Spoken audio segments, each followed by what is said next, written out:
Olá, boa tarde a você que está conectado aqui com a gente no Notícias Agrícolas, esperando pelas informações do mercado. Dá para dizer que foi um dia positivo para a soja hoje, ganhos até expressivos de 10 a 12 pontos nos principais vencimentos.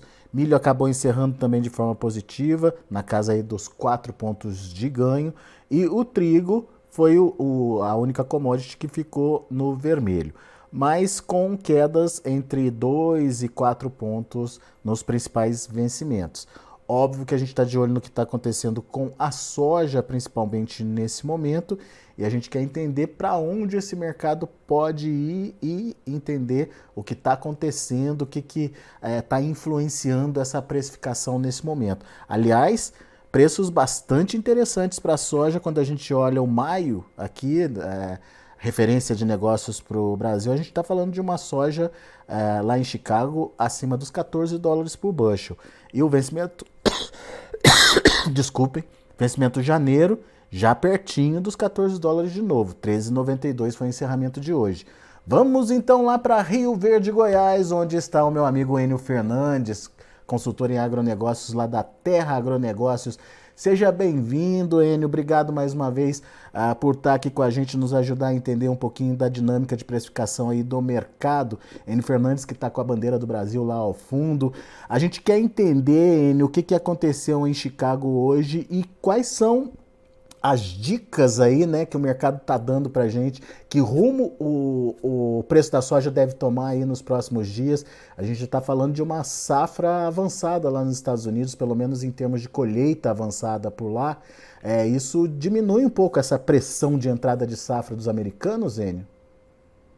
Alex, é sempre um prazer estar aqui, é sempre um prazer trocar ideia com você e com o seu público. Essa bandeira é bonita, né, Alex? Muito bonita, viu, Enio?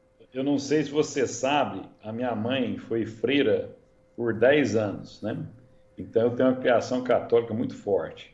Segundo tudo que eu tenho da minha vida profissional, tudo que eu consegui, ver através do agro. Então eu tenho um carinho enorme por esse setor. E eu sou apaixonado por esse Brasil. Então quando a gente soma esses três itens, né, não tem como não defender essa bandeira aí. Mas vamos ao que interessa de maior profundidade agora, né? Se nós olharmos o que aconteceu, os dados dessa semana, né, temos dados bem interessantes. Primeiro, apesar das quedas na segunda-feira de Chicago, as vendas norte-americanas de exportação, elas não foram boas, não. Elas foram muito, mas muito robustas, muito contundentes e bem acima das máximas do mercado. E o maior comprador foi a China, mostrando que a China precisa dessa soja agora. Além de você ter os preços perto de 14 dólares por bushel, os 14 bushel points, orbitando ali 13,90, 13,80, dependendo do mês, né? Importante salientar que agora o mês que vai ganhar mais liquidez é o mês de janeiro já, não é mais o novembro. Quando a gente olha isso, os preços não estão baixos. E devido ao baixo nível de água no rio Mississippi e no rio Ohio, você está tendo um custo de logística maior. Mesmo assim, os volumes foram muito fortes de demanda de exportação pela China, né? De importação pela China e exportação para os Estados Unidos.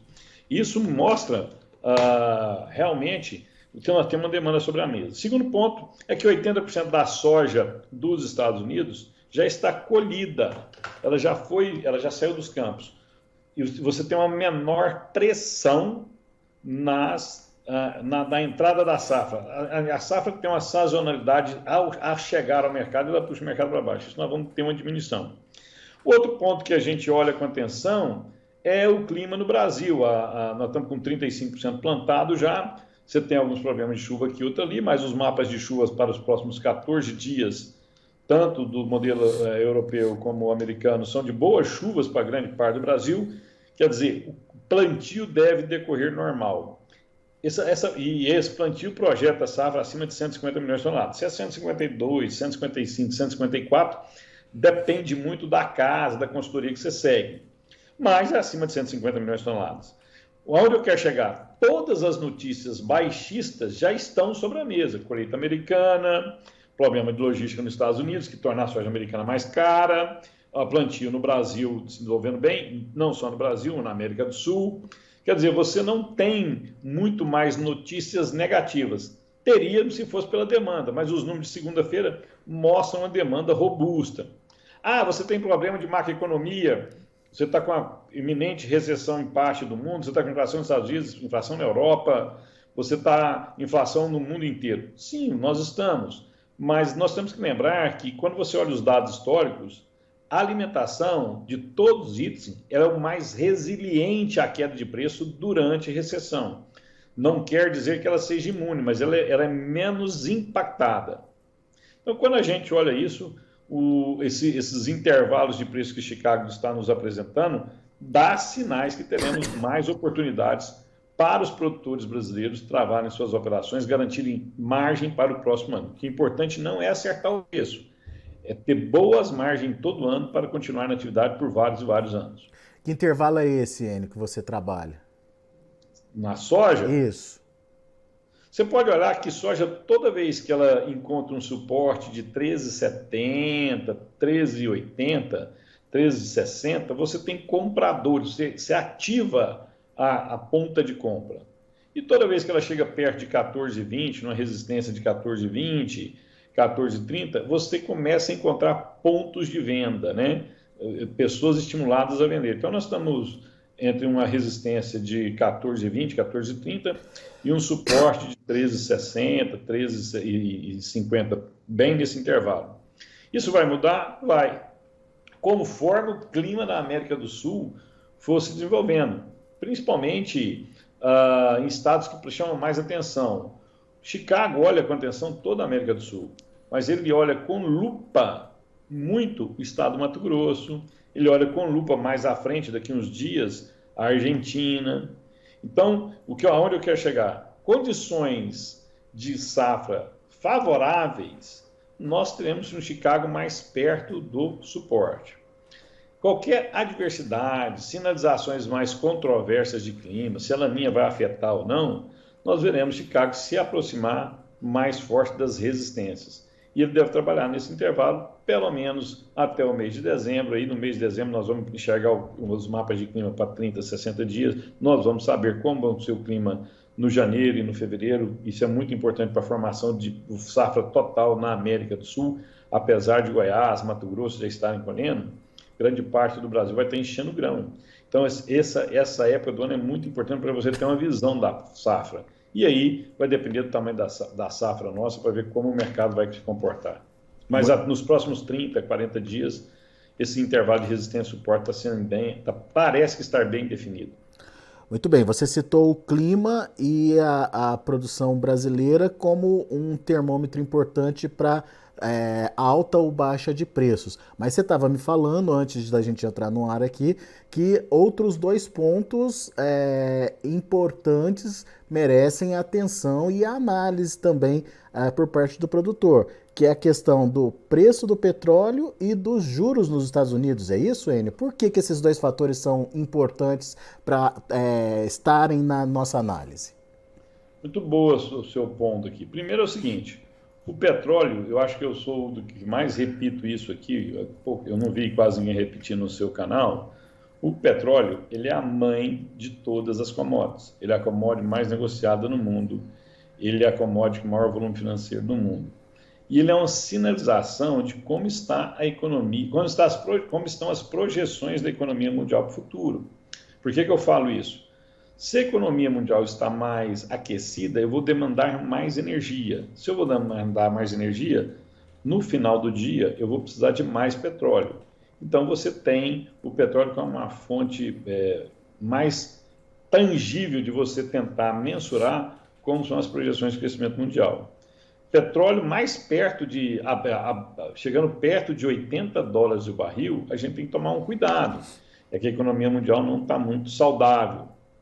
E o petróleo está bem nesse intervalo entre 80 e 90. Muita atenção com essas sinalizações do preço do petróleo. O Federal Reserve, que é o Banco Central norte-americano, ele no final do dia ele tem o poder de emitir o dólar, que é a moeda de troca no mundo inteiro, é a moeda mais líquida e a moeda de referência no mundo inteiro. Se eu tenho esse poder na mão, eu acabo indiretamente sendo o Banco Central do mundo, porque quanto mais dólar eu ponho no mercado, o preço da moeda cai. Quanto mais dólar eu retiro do mercado, o preço da moeda sobe. Caso tenhamos o Federal Reserve, que é o Banco Central norte-americano, com taxas de juros próximas a 4,5%, 5%, 5,5%, são altas de juros extremamente fortes, que é juro real. Você tem uma tendência de enxugamento do dólar de outras nações do mundo. É tipo um aspirador de pó que chupa esse dólar para o mercado norte-americano. Em isso sendo verdade, você tem uma elevação do dólar aqui no Brasil. A relação dólar-real vai fazer com que o real se desvalorize e o dólar se valorize. Grande parte dos produtores rurais brasileiros operam basicamente em reais. Então, quando o dólar sobe muito, ele tem a oportunidade de travar para o ano que vem os preços da sua soja, pois os seus custos já estão prontos. Ele já comprou seus produtos, ele está plantando. Então, quando eu tenho uma alta da moeda norte-americana, eu consigo fazer travamentos reais por saco com boas margens para mim. Por isso que eu acho que o produtor precisa olhar com atenção as sinalizações do Federal Reserve e olhar com muita atenção o comportamento do petróleo, do barril do petróleo, principalmente o WTI, o West Texas Index, que é o que precifica o petróleo norte-americano, que indiretamente precifica o etanol, que tem influência grande na precificação de milho, que influencia também a precificação de soja. Ô Enio, mas como é que eu defino? Obviamente você já deu algumas dicas aí, né? Preste atenção no preço do petróleo, preste atenção nos juros lá nos Estados Unidos, que isso tem a ver também com o dólar, e a gente tem aí um mercado oscilando no intervalo aí que você citou de 13,60 a 14,30, mas pode chegar mais próximo dos 14,30 ou baixar para os 13,60, sendo definido aí principalmente pela safra aqui no Brasil. Agora, como que eu, produtor rural, defino o melhor momento de negociar? O que eu tenho que ter na cabeça? Ou o que eu tenho que levar em consideração na hora de avançar com a minha comercialização? O que um estrategista faz? Ele tira o risco da mão dele e transfere esse risco para outro. Ele opera o seu negócio focado em produtividade, controle de custo e rentabilidade. Produzir commodity, eu preciso de escala e custo baixo. Esses são os caminhos do sucesso. Escala eu ganho a partir do tempo. Custos baixos eu ganho a partir de gestão. Se eu tenho um custo competitivo com o mercado e eu tenho escala, eu preciso garantir minha margem. O que você faz? Se você opera em reais, pega o seu custo de produção, que ele já está definido, 90% dele já está definido, porque você já sabe o que você gastou. Se você pegar a produtividade média sua dos últimos 5 anos e fizer uma curva, dificilmente você vai colher abaixo dessa curva. Pode acontecer? Pode, mas não é natural isso. Então, eu tenho o meu custo e tenho a produtividade média dos meus 5 anos. Obtive o meu custo por hectare ou meu custo por saco produzido. Quando o mercado me ofertar margens, eu começo a travar. Se você não travou nada, você não protegeu nenhum real da sua próxima safra, no momento de decidir qual é essa margem que eu vou operar, eu sou mais cauteloso, porque aqui o meu 100% é aberto. Conforme eu vou travando esses preços, se eu vou travando ele paulatinamente, eu também estou vendo como está evoluindo a safra brasileira, a safra sul-americana. Então, eu estou travando meus preços assistindo como está evoluindo a safra sul-americana. Eu vou sendo mais audaz, mais ganancioso nessa margem com as informações que eu tenho. Por isso que quem acompanha o mercado tem que fazer isso diariamente. Vou te dar um exemplo claro aqui. Nós estamos num momento muito de insegurança. Não vou nem falar do Brasil, mas vamos olhar lá para fora. Nós estamos discutindo aqui travar soja ou não travar soja. Se hoje você tem uma realidade, já imaginou se amanhã você tem uma greve nos portos norte-americanos? Ou se você tem um furacão que vai lá e destrói grande parte da infraestrutura norte-americana? Ou você tem um novo surto de uma nova doença num país demandador como a China, que não seja Covid, seja uma variação desse Covid? Todas essas informações vão mudar o mercado completamente, algumas para cima, outras para baixo. Então você tem que acompanhar o mercado sempre, ter seu custo na mão, sua meta de margem, você tem que escrever o que você quer fazer. Assim, ó, eu tenho meu plano de comercialização, é esse. Você vai adaptando ele conforme a sua realidade. Aí, se você vai operar em reais ou dólar, depende de como você está lastreado na sua dívida. Se você quer fazer put ou call em bolsa, se você quer fazer hedge em bolsa, ou você fica mais confortável travando no mercado a termo, isso é do universo de cada um. Mas você tem que ter controle de custo, plano de comercialização e ter um plano de comercialização respeitando a sua produtividade média e seu custo de produção. Se você fizer isso, você vai continuar crescendo essa atividade, vai estar plantando em 2023, 24, 25, 26, 27. Você vai ter longevidade no processo. E é isso que uma consultoria procura. A consultoria procura maximizar as margens, mas também minimizando o risco. Não adianta eu te entregar o melhor preço do mercado em um ano e daqui 2 anos você sair da atividade. Muito bem. Agora, o que está vindo pela frente é mais preocupante? Você já indicaria como é que eu vou dizer, uma antecipação desses movimentos de gestão aí para o produtor? Ainda dá para esperar para ver onde o mercado pode chegar? Enfim, a partir de quando que ele precisa tomar essas decisões, Enio? O que fazer com a safra dele?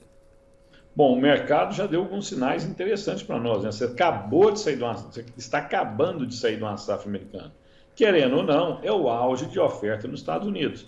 A Bolsa de Chicago é uma bolsa que reflete o preço do mundo inteiro, mas ela é mais influenciada, contaminada pelo cenário norte-americano. Então, em teoria, a maior pressão de oferta já aconteceu. E a safra sul-americana ainda é uma projeção, ela é uma incerteza. Ela não é correta. A demanda é correta. Eu tenho uma certeza de uma determinada demanda, com algumas variações, mas eu tenho certeza dessa demanda. A safra eu não tenho certeza, visto o que aconteceu ano passado no Brasil, perdemos 20 milhões de toneladas. O Paraguai perdeu 60% de sua safra no passado. Então, isso é só para mostrar que a safra é uma possibilidade, ela não é real, a demanda é real. Os suínos já estão alojados, as aves já estão alojadas, as pessoas precisam comer. Então, o cenário no curto prazo, 30, 40 dias, é favorável para o produtor, ele vai ter oportunidade. Mas a gente tem que tomar cuidado, ao você não tomar atitude nenhuma, o grau de risco que você está correndo é muito alto. Eu não vender nada até chegar à safra, você pode ter muito sucesso, ou você pode ter perdido ótimas oportunidades. Qual que é o segredo? De novo, planejamento. Tenha o custo de produção na mão, tenha a sua produtividade média, faça seu planejamento. Escreva quantos por cento eu vou vender antes da safra, quantos por cento eu vou vender na boca da safra, vou segurar ou não a soja para o segundo semestre. Quem vai te dar essas respostas é o mercado, é como essa safra norte-americana, sul-americana vai se envolver. E, Alexandre, lembra o seguinte, não é só os estoques, estou falando especificamente dos Estados Unidos, não são só os estoques de soja que estão desconfortáveis. Os estoques de milho nos Estados Unidos são menos de 30 milhões de toneladas. Não é um estoque confortável. Então, quando a gente chegar em dezembro, de novo, você vai ver os produtores de dezembro para janeiro, né? Os produtores norte-americanos discutindo, eu vou plantar mais soja, eu vou plantar mais milho. O que vai dar mais margem? Nós tivemos essa discussão esse ano, nesse período. Vamos ter de novo com mais intensidade, porque as duas culturas estão com estoques mais baixos. As duas culturas estão com a relação estoque-uso muito baixa. Isso dá uma forte sustentação às cotações de Chicago. Então, quando eu ponho tudo isso junto e misturado, num curto prazo, o cenário é mais favorável aos touros do que aos ursos, né? É mais favorável aos altistas do que baixistas. Agora, quando chegar a colheita na safra brasileira, sul-americana, que deve começar em janeiro, nós temos, se tudo der certo, em condições normais de temperatura e pressão, nós vamos ter uma safra acima de 152 milhões de toneladas, 150 milhões de toneladas. Essa produção chega no mercado, as pessoas precisam fazer caixa, você tem uma pressão nas cotações, o que é completamente natural. Isso é histórico, né? A maioria das vezes isso acontece. Então, o produtor só tem que ter um planejamento e bom senso, mas o cenário para quem tiver uma boa produtividade é um cenário favorável. Agora, Enio, uma colocação que a gente ouviu recentemente, eu queria ouvir a sua opinião sobre isso também, é o fato da China estar demandando, estar comprando. No entanto, os Estados Unidos, por conta dessa questão logística, não está entregando, principalmente pelo ritmo, né, de escoamento dessa produção. E que isso pode trazer uma necessidade imediata de compra da China, mas uma entrega adiada dos Estados Unidos, podendo se sobrepor aí ao início da colheita aqui no Brasil. Isso é risco? Como é que você analisa essa possibilidade? Será que realmente esse atraso de entrega pode influenciar ou pode chegar no momento de entrada da safra brasileira? Isso pode pressionar preço de alguma forma? Como é que fala? Lógica? Tem lógica essa ideia?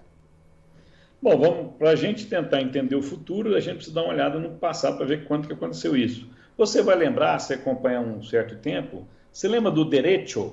Deu um furacão, Sim. estragou depois da colheita norte-americana, estragou algumas unidades armazenadoras de algumas multinacionais, e a disponibilidade da soja americana que estava colhida e armazenada foi baixa. E tivemos essa discussão. Naquele momento da indisponibilidade da soja, o que aconteceu? Os preços da soja subiram fortemente. Aqui no Brasil, os prêmios subiram. E aí vieram buscar soja aonde tinha essa soja. Lá na frente, a gente teve um congestionamento de soja brasileira e americana? Não, nós não tivemos. Você teve um começo de comercialização privilegiando mais o mercado interno. O mercado interno estava pagando mais pela soja que o externo, e isso se equilibrou. Se nós tivermos um grande atraso, alguma inviabilidade, não estou falando que nós teremos, tá? Cenários, né? Cenários. Por enquanto, nós não temos impossibilidade de acesso à soja nos Estados Unidos. Tanto é que as vendas semanais foram muito fortes. Nós tivemos aumento de custo para quem for originário nos Estados Unidos. Só isso. Então, mas caso a gente tenhamos indisponibilidade de acesso à soja nos Estados Unidos, eu preciso pegar essa soja agora. Lembra, só o frete para chegar em determinadas regiões é 30, 40 dias. Então, o que eu carregar agora vai chegar num determinado porto 30, 40 dias. Então, eu tenho uma escala de planejamento. A minha cadeia precisa ser suprida. O que vai acontecer? Vai buscar soja aonde tiver soja. E tem muito pouco lugar no mundo que tem soja. Eu tenho soja no Brasil. Tem, mas qual que é a quantidade? Eu tenho soja na Argentina. A Argentina já vendeu muita soja com aquele dólar soja. Eu tenho um pouco de soja no Canadá. Qual o volume você tem no Canadá? Então, se isso acontecer, nós temos uma alta ou nos prêmios ou em Chicago agora, que vai tentar originar essa soja. E lá na frente, esses prêmios se acomodam, eu tenho um pique, ele se acomoda, depois ele volta para a normalidade. Mas a normalidade que nós estamos falando é alguma coisa naquele intervalo de suporte e resistência que eu já citei para você. Né? Então, eu não vejo nenhuma grande surpresa. O que pode acontecer, isso a gente tem que colocar sobre a mesa, se a recessão mundial for muito, muito forte, nós vamos ter uma queda forte de todos os ativos. Por mais resiliente que seja a soja, ela deve ceder. Segundo, você vai ter uma alta da moeda norte-americana. Ao aumentar a moeda norte-americana, eu remunero melhor o produtor brasileiro. Mas em outras regiões do mundo, o poder de compra de quem compra essa soja, ele fica diminuto. Então a pessoa compra menos, ela demanda menos. O que é completamente normal. Nós vimos isso acontecer com o algodão, nós vimos isso acontecer com o mercado do boi agora. Nós vimos acontecer com o etanol, nós vimos o petróleo estava 120 dólares o barril, quase 120 dólares, estamos falando em 80 e poucos, quer dizer, o movimento é natural, mas não vender soja agora e a gente tem um excesso de soja vindo da América do Norte e da América do Sul ao mesmo tempo no mercado, pode acontecer? Pode, mas a probabilidade é muito pequena. E só vai acontecer se a gente tiver uma explosão de preço agora, porque eu não tiver acesso à soja norte-americana. Muito bom. Enio Fernandes, meu amigo, mais uma vez, muito obrigado, viu, pela sua participação conosco aqui no Notícias Agrícolas, sempre trazendo fundamentos importantes, traçando cenários que fazem o produtor pensar e o ajudam a se planejar. Obrigado, volte sempre, Enio. Eu que sou grato, espero que Deus ilumine muito essa safra dos produtores brasileiros, ilumine muito essa nação maravilhosa que a gente tem, uma grande safra para todos, que Deus nos ilumine tomada de nossas decisões agora nessa virada de mês. Um abraço, tchau, tchau. Valeu, Enio. Tá aí Enio Fernandes aqui com a gente no Notícias Agrícolas, direto lá de Rio Verde, Goiás. Vamos aos preços, vamos ver como estão encerrando as negociações lá na Bolsa de Chicago para soja, milho e também para o trigo. De olho na tela, novembro, 13 dólares e 82 centos por bushel, 10 pontos de alta. Janeiro, 13,92, 11 pontos de alta. Março, 14 dólares e 1 cento, alta de quase 12 pontos. E o maio já trabalhando acima dos 14 dólares também, 14 dólares e 9 centos por bushel, 12 pontos e meio de elevação. São os números da soja. Milho também encerrou de forma positiva, dezembro 6,86, 6 dólares e 86 centos por bushel, 4,75 de alta. O março fechou com 4,5 pontos de elevação a 6 dólares e 92 centos por bushel. O maio, 6 dólares e 92 também, com alta de 4 pontos mais 75. E o julho fechou a 6 dólares e 85 centos por bushel, subindo 4 pontos mais 25. Para finalizar, temos o trigo, que esse sim teve um dia de queda, mas não foram quedas tão significativas assim não. Dezembro fechou a 8 dólares e 34, perdeu 4 pontos. O março 8,54, perdeu 4 pontos. O maio 8,65, perdeu 3 pontos. E o julho 8,65 também, queda aí de 1 ponto mais 75. São os números de hoje, já de fechamento do mercado. A gente vai ficando por aqui. Agradeço muito a sua atenção e a sua audiência. Se inscreva em nossas mídias sociais. No Facebook, Notícias Agrícolas. No Instagram, @Notícias Agrícolas. E em nosso Twitter, @Norteagri. E para não perder nenhum vídeo, não se esqueça de nos acompanhar no YouTube e na Twitch, Notícias Agrícolas Oficial.